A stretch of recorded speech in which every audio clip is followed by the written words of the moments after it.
Thoni jo vetëvendosjes? Unë po flas. Jo, po konkretisht. Unë po flas. Ai thoni jo vetëvendosjes se jo. Unë po flas për parime, me këtë çështje. Po, me këtë çështje thoni jo. Me këtë mendsi. Normalisht që jo. Se një president duhet bëhet me një lloj bashkëpunimi. Po, tema e presidentit do të më mri konsensusi.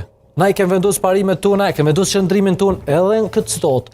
Ka shqip fuqisë tonë politike. Ka mujt presidenti më kry pa neve. LDK-s çfarë thoni? Unë po flas në parime, nuk po flas. Po parimet përkthehen në kushte normale dhe me veprime konkrete. Do të më po çysh pe Se LDK-ja po pretendon që del më mirë se ju në zgjedhje. Me zonën Osmani eventualisht. Secili subjekt politik promovon me. A mund del një gjë e tillë? Secili subjekt politik ka tendencë me rrit ç'është krejt normale legjitime çu kemi na. Unë besoj te shpirti i Partisë Demokratike të Kosovës, besoj te aktivistat e Partisë Demokratike të Kosovës gjithandej Kosovës, jam në terren në secilën ditë. Kam qenë vazhdimsi. Kam taku, ka entuziazëm, ka energji, besoj te qytetarët e Republikës së Kosovës që i ka besu Albin Kurtit dhe tash e sheh që tërësisht ka mashtru. Bashkëpunimi duhet me umrri, konsensus duhet me pos.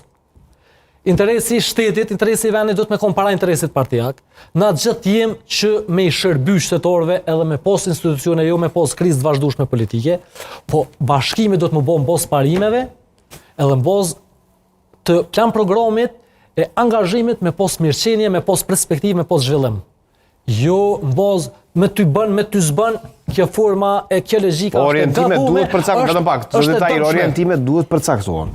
Orientimet përcaktohen, shembull. Orientimet parime përcaktohen. Po parime dhe parimet të zbërthehen në veprime konkrete. Ideja është me këtë mundesh. Kjo çështje e vetvendosjes. Ka bot dëm shoqënisë, vetvendosja duhet më shku në opozitë. Duhet më shku në opozitë më reformu. Albin Kurti duhet me shku në opozit.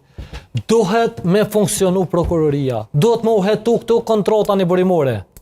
Duhet me uhetu edhe me u vendos para drejtësisë gjitha këto afera korruptive, për rezerva shtetënore, fabrikës për mbetje shtazore, gjitha ato. Çka nëse del me rezultat të ngjashëm? Po flas hipotetikisht. Po flas për angazhim, po flas për maksimalizim, po flas për energji, po flas për vizion, po flas për qeverisje, po flas për drejtësi, po flas për arsim, po flas për zhvillim. Po.